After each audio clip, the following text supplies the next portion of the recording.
Magandang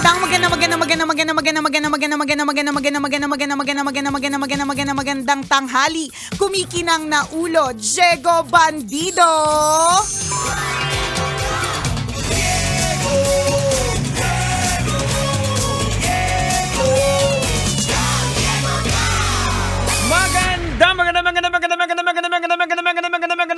Magandang tanghali. Kumikinang ina.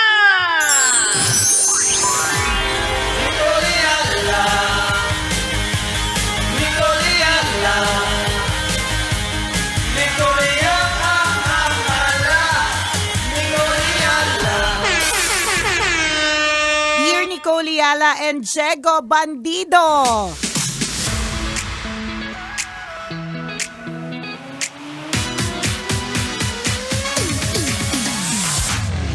Sobrang saya ko dahil natapos na po ang January. Parang napakahaba po ng January. Ang haba-haba na ang hirap-hirap po na pahabain ang buhay ng aking sweldo. Yun lang, gusto ko lang pong i-share. Paano nga ba pahabain ang buhay ng aking sweldo? God bless, kumikinang na tambalan. Parang naging 2 buwan tayo sa loob ng January, ano? Parang tagal-tagal ang haba-haba. Kasi ito yung biglang nag-stop kasi ang mga bagay-bagay eh. From sobrang busy na December tapos biglang walang ganap. Oo, pero parang dami ding ganap ng January eh. But whatever it is, February na po mga kabisyo. It's the love month. Yes, yan. love month and the Love Radio's anniversary month. Yan. Diba? Nakakatuwa kasi dahil itong taon na to from Feb 14, 2025 hanggang Feb 13, 2026 ay 50th anniversary pa rin ng Love Radio Manila. At dahil gusto natin na meron tayong celebration, may pasabog. May pasabog tayo. Kaya mga kabisyo mga kabisyo natin dyan sa Paranaque, magkita-kita po tayo sa darating na Sunday, February 8. Mula alas 3 ng hapon dyan sa SM City Sukat para dun sa inyong pong Salambat Festival Competition, hip-hop dance competition. And the fireworks display. Tama, may pa-fireworks. May pa-fireworks kasi 28th anniversary ng Cityhood ng Paranaque at 50th anniversary ng Love Radio.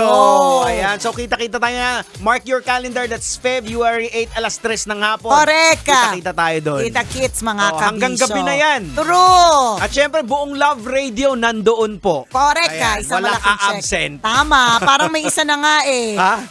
Sabi ko, tagal na to nakaschedule eh. Anyway, so basta magkita-kita po tayo mga kabisyo. February 8! Ayan. Yahoo! Kita-kita tayo, markahan nyo yung kalendaryo. Ay, nako. Pero alam mo kapag itong February, ito naman ang bilis kasi mas maiksi ito eh. Correct. Tsaka madami ding ganap eh sa February. Nilulook after yung Valentine's. Yung Hearts Day. Tapos yung Chinese New Year. Ayan na. Diba? So ang daming ganap. Akala mo naman may jowa. Kung makasabing madaming akala mo naman Chinese. Kung makasabing ang daming ganap, di ba?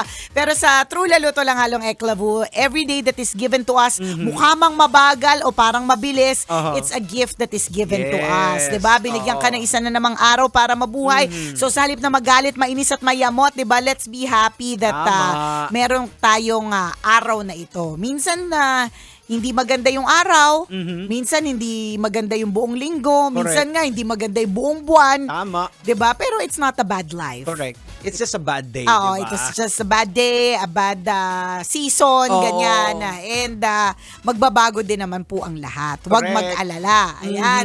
And nabasa ko lang to, I'm sure lagi nyo po itong nababasa kapag ganitong Love Month, na para po dun sa mga kababaihan na hindi po pabebe, kung kayo po ay madaldal, kung kayo po ay laging parang may pinaglalaban, huwag nyo pong asahan na para po sa inyo ang Valentine's. Tama. Diba? Ang hintayin daw natin ay araw ng kagitingan. Dahil ang Valentine's Day ay para lang daw po sa mga pabebe. Yung mga pa-sweet. Yung mga hindi nakikipaglaban ng kanilang mga karapatan. Pero kung dakdakera ka ng taon, araw ng kagitingan tayo, guys. Huwag tayo masyado ma-pressure tungkol sa Valentine's Day. Anyway, kung wala ka namang love life, pwede mo namang tingnan sa ibang perspective yung Valentine's. Like, spend time with your parents. And your, diba? and your family. Tropa. Tropa, O di ayan. naman kaya alam nyo po, ano lang yan eh, pwede nyong gawin, batuhin nyo po ng bulok na itlog yung mga magjowang nakatwining. Chares! Alam mo dati, nung bata-bata pa talaga ako, tas hindi ko yung makakalimutan eh, nung bata-bata pa ako, tas pumapatak na Feb 14, wala akong jowa, lagi ako nag-iitim. Mga isang linggo nakaitim, tapos papanoodin ko sa CD ang luma.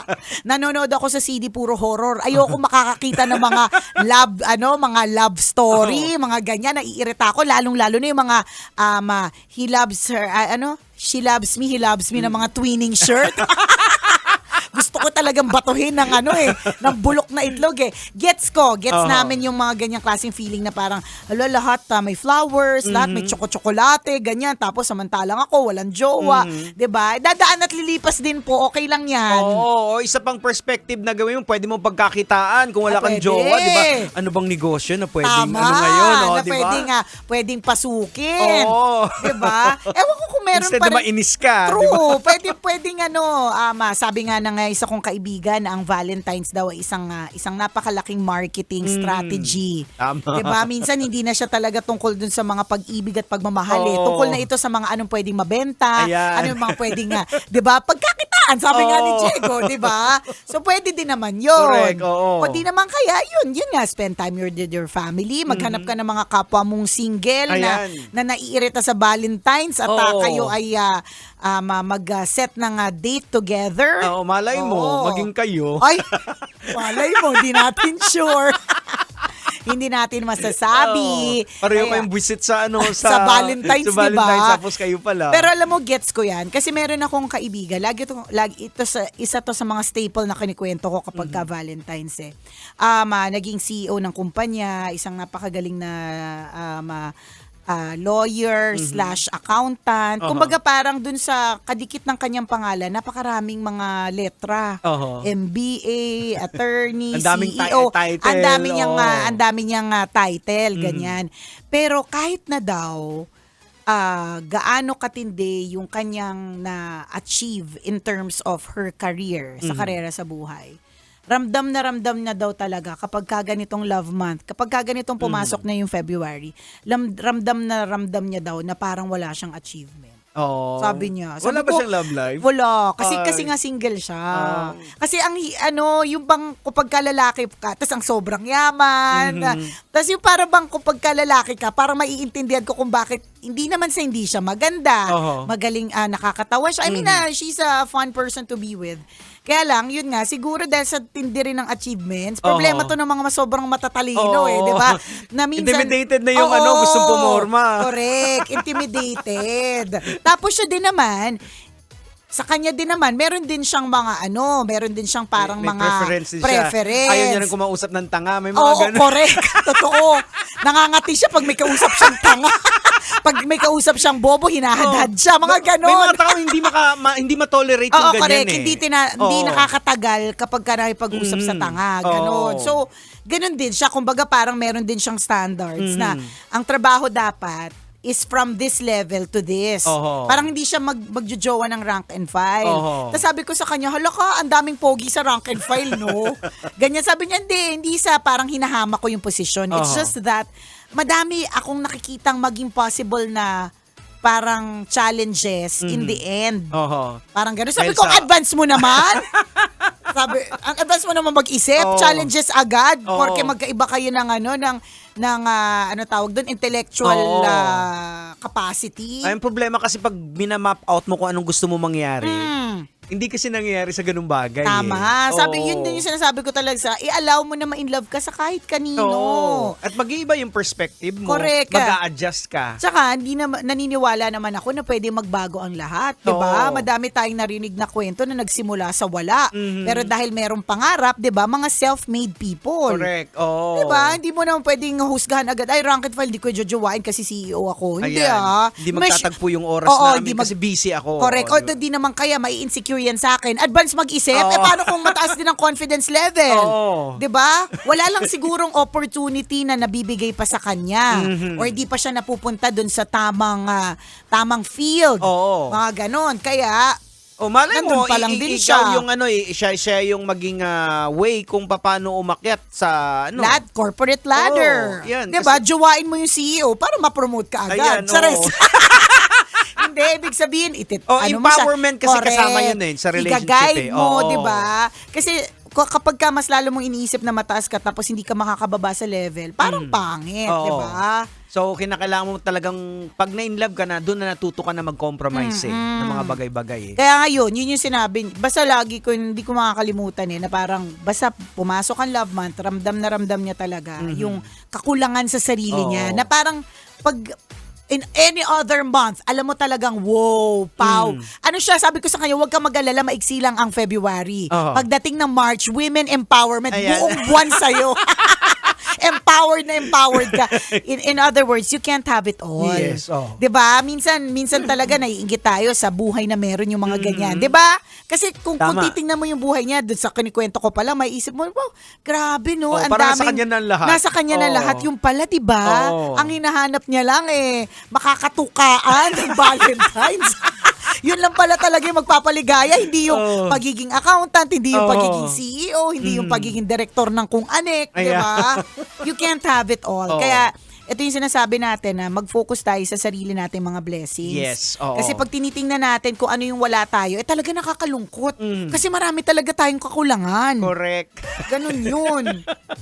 Oh well. Ay, nako, sa mga naghahanap ng jowa. Kasi, kung minsan, di ba, pagpatak ng February, di ba, kagaya kay Nicole dati, pagdating ng February, yung parang nai-stress ka na. Hala. Ano yun? Wala pa rin. Wala pa rin. Kailangan meron. Tapos parang required ka magsuot ng pulang damit.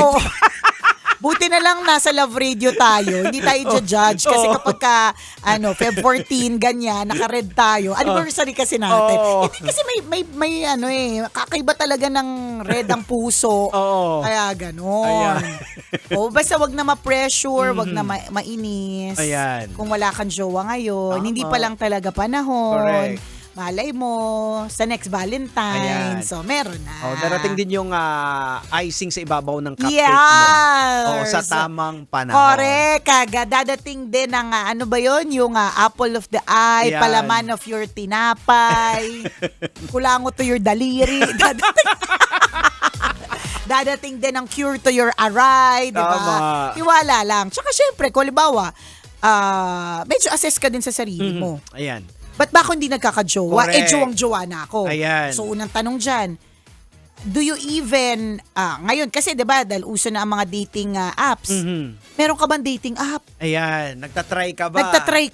Nagjo-jodoran ka ba? Nagjo-jodoran ka ba? Nagagargle ka ba? Naliligo ka ba? Lumalabas ka ba? Ayan, Di ba nag-e-effort ka ba? Ayan. Syempre may effort din kahit anong dasal mo. Correct. Kung hindi ka lumalabas ng bahay at hindi ka nagjo-jodorant, di ba? At hindi Paano ka magjo-jowa?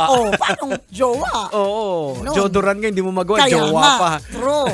So, assess ka din ng sarili. Baka meron akong kailangan gawin. Tama. Or di naman kaya, baka naman hindi mo rin kailangan ng partner to feel whole. Yes. Minsan kasi may ganun tayo na jowa lang yung makakapagbuo ng aking pagkatao. Tama. Hindi naman laging ganun. Kumbaga, Supplement lang din naman sila. nag-aasam ka ng mga bagay na hindi mo naman kailangan. Pwede ganun rin. tayo Pwede rin. Hindi mo naman kailangan. Oo, kaya order ka sa Sa online. Sa online, hindi mo naman kailangan. Correct. May maganyan time minsan. So, assess din sa Oo, sarili. yan. Ganon. Siya. Good luck. Good luck ng bongga sa lahat ng mga irita sa love month. Konting kembot na lang. Hindi to katulad ng January na parang ang haba-haba. Oo, yan. Before we all know Mabilis it, lang to. tapos na ang Ayan. Feb. Sa mga kabisyan, hanggang dito na lang po ang tambalang kumikinang muli. Ako pong kumikinang na ulo, Diego Bandido. At akong kumikinang ina mo, Nicole Liala. Kailangan pa bang i-memorize yan? Basic! Metro's #1